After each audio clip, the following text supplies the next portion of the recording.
There are few spectacles in sport which match up to the poignancy of the FIFA World Cup final. On Sunday in Moscow, a country with a population of just 4 million will contest the biggest game in world football. Hello and welcome to Theatre of Dreams on World is One News. My name is Yash Jha, and Croatia, who would have dared to imagine, are World Cup finalists. A nation just 30 years old has ended the dreams of football's founding fathers to put celestial wings to their own. We're joined as ever by our master tacticians, Ashley Westwood and Eugeneson Lyngdoh. Ashley, you'd think I'd be offering my commiserations, but instead I want to take the benefit of hindsight and congratulate you as an Englishman for what surely should be remembered as a campaign to be proud of. Yeah, I mean, that's probably the message going through the media and coming out of the camp. But I think when you get so close, certainly having no expectation. I think before the tournament, you think, yeah, great, we'll get to the semi-finals, what a success that is. But I think with it being Croatia and with us being one step away and then playing maybe France in the final, it just feels like it was an opportunity missed. And what could have been is probably the feeling that everyone's having rather than, you know, we've done well, which we have. But it takes a while to sink in. Eugene, Croatia were given a 3% chance at the start of this World Cup to be in the final. But when life says the odds are against you, sport says there is always a chance. Obviously, I mean, when you actually go into a tournament, everyone goes there to win. So they had the goal in sight, and it just shows that when you work hard, you do your best, you do everything right, it doesn't matter what the odds say. You know, when you're giving your best, you will succeed. If you can meet with triumph and disaster and treat both imposters the same. A lot to laud about Gareth Southgate and his young Lions, Ashley, and I'll come to that later. But let's talk about the 120 minutes first. England will feel they missed out on an opportunity, but at the same point, you've got to doff your hat to Croatia for their resilience. Without a doubt, I thought, you know, second half, Croatia obviously, you know, took the game by the scruff of the neck and England were on the back foot a little bit. But then the longer it goes on, certainly when it hits extra time, you think, you know, we've weathered the storm, if you like, and now all of a sudden you're going to see England's fitness come through because Croatia have already had 2 extra times. But it was anything but. If anything, Croatia got stronger. They looked to relish the extra time. They were still chasing lost causes. They were still pressing England. And it was England that was on the back foot. So for somehow they've found an extra gear, Croatia. They've found something from within. And that's where the mentality comes in. You know, they really did push hard to the 120th minute, and you have to say, as much as it hurts you, that, you know, Croatia deserved it. Eugene, 3 knockout matches for Croatia at this World Cup, all 3 going into extra time, 2 of them into shootouts before this. In all 3, they have overturned deficits. That's never happened before, thrice in a row by any team in the World Cup. Even this would be a monumental effort even for a giant of the game, for a team which came into the tournament ranked 20th. It's all the more special. Yeah, it just shows that they had then the motivation, the courage. You know, moreover, their goal in mind was to succeed in this tournament. And as a nation, as players they're more proud of where they come from. And you know, you could see the messages that they're saying, we will fight no matter how hard it is going to be for us, even though we've played 2 matches earlier in extra time with extra time. So like, it's just, I mean, like coach is saying, come from within. Yeah, it just shows that they were really hungry, and it's just that extra push that they had given which overcame England. It was that doggedness of the collective effort. Not to say that England weren't trying, but you saw Mario Mandzukic. He was barely walking, but he managed to get the ball into the net. But outside of that, how special were Ivan Perisic and Luka Modric, who was slowly but surely building himself up as a Ballon d'Or contender? Yeah, I mean, you know, you'd put money on Modric winning the Golden Ball, that's for sure, this tournament. You know, different with Perisic. I think Modric completely dominated the game regards possession, regards controlling it, playing at his tempo. You know, very rarely was there a stray pass. And then Perisic was kind of like the catalyst for Croatia. He was pressing every ball. You know, he wasn't giving England time at the back to make combinations of passes. And that in effect had a knock on to England, because England then started knocking long balls, they started slashing at things. You could see like a bit of anxiety creeping into England's play, and it was set off just by the tireless running and the pressurisation of Perisic. So, you know, to a man, you know, that's, you know, even if you're a defender and you see your forwards running like that, it gives everyone a lift. So they had, you know, a massive effect on the game in different capacities. Was there any, would you at any level say England lost the game tactically in the second half by deciding to sit back? What was it that went wrong? I think they did, and I don't think it would have been a tactic that was given from the sidelines. You know, I was pretty sure that Gareth Southgate at half-time would have been saying same again, you know, let's keep playing, we're going to get a goal, let's keep pushing for the next goal. But because the prize is so big, and I think because the side is so young and inexperienced, I think subconsciously you start protecting what you have. You're winning 1-0, you think if they obviously keep a clean sheet here, 45 minutes, don't concede, don't concede, don't concede. And that's what they would have been saying in each other's heads, even to each other, come on, keep it tight, don't concede. And then you stop playing, and then all of a sudden, subconsciously, the ball comes and you're not relaxed, and you don't find a white shirt, you don't pass the simple pass to player next to you, you start forcing clearances. I mean, we've seen 5 or 6 poor clearances. We even seen Pickford, who's technically very good, you know, knock a couple of like low balls, horrid clearances, and it starts to creep in, and all of a sudden you're on the back foot, and that, you know, spurs Croatia on, and they start to get a little bit more confident, and it's kind of a snowball effect, and before you know it, you know, with the amount of possession and dominance that Croatia has, there's going to be a defensive lapse somewhere, and that's exactly what happened. And what could have been so close ended up, looking at it, being so far. We also are attempting to get a sense of what the mood is like in London. We showed how buzzing the atmosphere was, of course. England has been replete with dreams through this campaign. And we're joined to get a sense of that by my colleague Ollie Barrett, who joins us from London. Ollie, good day to you. How has England woken up this morning? Really mixed emotions, I think it's fair to say. Obviously, England fans hoped that they would be celebrating all night and looking forward to a final on Sunday. That is clearly not the case. I think that England fans, when they step back a little, when the wounds have healed, will accept that they saw an England team overachieving here in terms of expectations through the tournament, but it is so painful for England fans that they came so close and that they were in control of that game in the first half against Croatia and didn't press on, didn't press that advantage home, and then did allow Croatia to take control of the game in the second half. So, as I say, mixed emotions here in London from fans, proud of what the team achieved, accepting of the fact that it was an overachievement really in terms of expectations, but desperately disappointed with how the team performed in the second half and how close they came to that first final since 1966. Absolutely, Ollie. The few headlines that we've managed to catch here suggest a sense of pride which one isn't necessarily accustomed to seeing from the English media over the last decade in particular.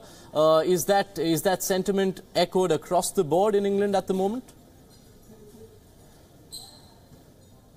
Yeah, that's absolutely right. It is a very different media reaction than we've seen to this tournament exit than we've seen in almost every tournament exit, probably since 1996, actually. The media very positive about this England team. I've got some of the English papers here. We've got The Sun, one of the most read tabloids here. They're coming home, but everyone is a hero on the back page.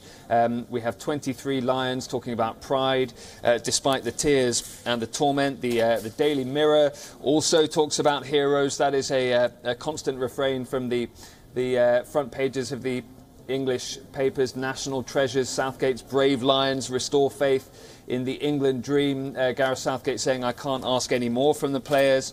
The Times goes with a full page picture talking about the pride of Lions, describing it as a glorious World Cup run. Lots of pictures of when Trippier scored, and we all thought things were going to turn out very different. And in the Daily Express, we're coming home but with head held high again. Pride of Lions. There's a theme running through all of this, as you see. We lived the dream. Thank you, England. And that is the difference in terms of the media reaction to this exit from the tournament, is that there is a sense of pride, but also a sense of positivity, and a sense in which the media and the fans realise that they've enjoyed this tournament. They've enjoyed watching England. Of course they didn't watch them. They enjoyed watching them lose against Croatia and crash out of the tournament, but they have approved of some of the performances. They've approved of the playing style. Right. Doesn't mean that all the performances were perfect. Doesn't mean that all of that there are no mistakes to iron out, and doesn't mean that Gareth Southgate is yet a perfect international manager. But the reaction at the moment is overwhelmingly positive. Right, it is a wondrous sight for the rest of the world to see an English media which is happy about its football. Thank you, Ollie Barrett, for getting us that perspective all the way from London. I appreciate your time and effort. Ashley, we go back to what we've heard from Gareth Southgate, all the comments coming out. yes, there might have been a small section of a troll army coming out on social media last night and saying, laughing about how it's not coming home. But the homeland has accepted football over the last month in a way it hasn't for many years. Yeah, definitely.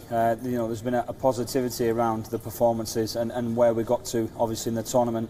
And that was because there was no expectation in the way it was handled going into the tournament, with the manager incorporating the media and explaining that this is a young team, it's a building process. You know, most of these players you're more or less certain will be together in 4 years' time for the next World Cup, with the exception of maybe Ashley Young and Jamie Vardy, but I think everybody else will be involved. So you get the impression that we're going to be stronger. You get the impression that they're going to learn from these experiences, which they will. And sometimes you have to, you know, lose the hard way, I suppose, to have these mental scars to improve you in the future. Most of these players, nearly all of them really, haven't played much tournament football before, so they'll all be stronger for it. And I think that's the message that Gareth Southgate's trying to put across, is the fact that it's a positive thing, although that we're out. And the average age of the squad, Eugene, of course, was under 26 when they travelled to Russia.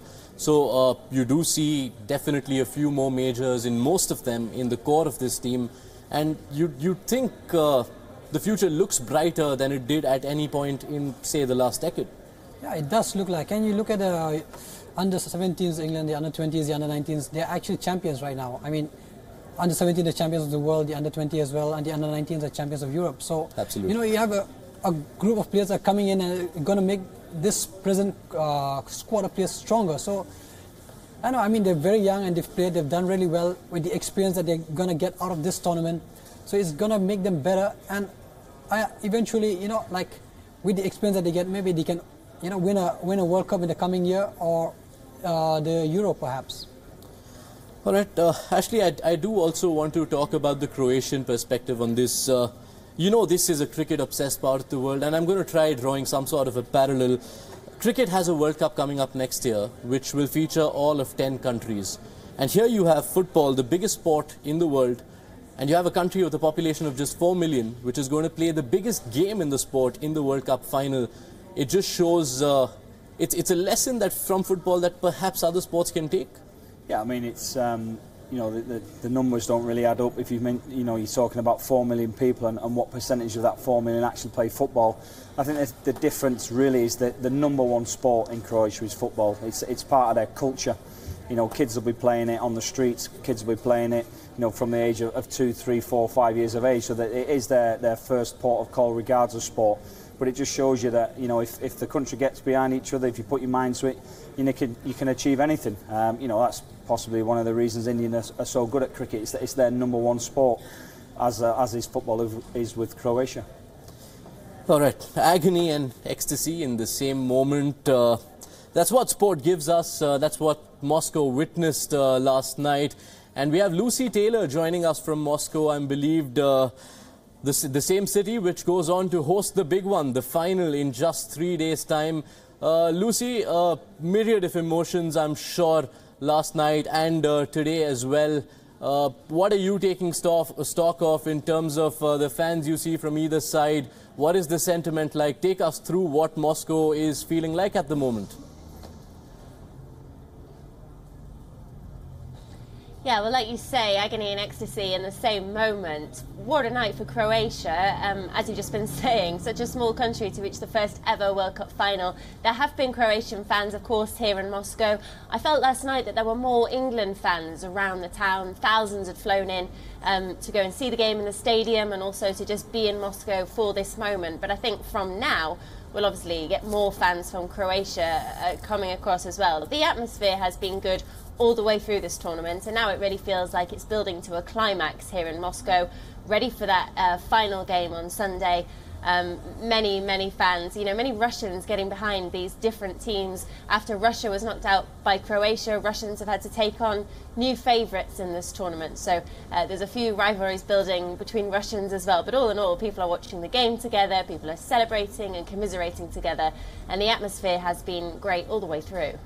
Yes, and now all of them, whoever is in Moscow, whoever isn't, is waiting with bated breath for that biggest night in this sport. keeping your English side aside, of course, I hope you enjoy that final in Moscow, Lucy. Thank you for bringing us that report. Let's move on with the show. Time and again, over the past month, we have remarked about the remarkability of this edition of the greatest single sport event, and Russia 2018's last act, however it pans out, will be a storyline befitting of the jaw-dropping nature of whatever has transpired so far. 32 teams started a journey on the 14th of June at Moscow's Luzhniki Stadium. The Giants, almost all of them, kept falling into oblivion with every passing stage. And now, 62 games later, we have the showpiece finale. It will be France against Croatia to determine the winner, a first-time 21st century winner of the 21st edition of the FIFA World Cup on Sunday, back at the Luzhniki Stadium in Moscow. Eugene, the last instance of a team trailing a semi-final but managing to win it was France in 1998. They were 1-0 down and won 2-1 against Croatia. That was Croatia's only previous appearance in a semi-final at all in a World Cup. They say what goes around comes around, and it is coming back around in the most remarkable manner for this World Cup final. They must be, in cloud nine right now. A victory like that yesterday. Coming down from a 0-0. Actually, England did look in control, and if only Sterling had converted and Harry Kane converted, it would have been a different story. But Croatia capitalized on that, got the momentum and controlled the game, and now they're in the finals. So, a history for a generation of footballers that have really tried to do the best for their countries and living up to expectations. Actually, we will have time for a detailed deep dive later on, of course, through these next few days. But just as a precursor, what are your quick expectations from this game? The final, to be fair, it's the same old story. Croatia's surely going to be tired, but we said that last time. I was reading before that Modric is kind of lambasted the English media, saying that they doubted us, they didn't respect us, they told us we'd be tired, and we took them words and turned it into positive. So, I'm pretty sure France won't be saying Croatia tired because they've seen that they weren't. But you can't look past France. We've always said right throughout the tournament they've got an extra gear if they're needed. They've got more attacking flair. They've got a better balanced side. But then you can't underestimate Modric and Rakitic and what they bring to Croatia. That could be enough if they get the same domination. So tough to call, but I would have to say France.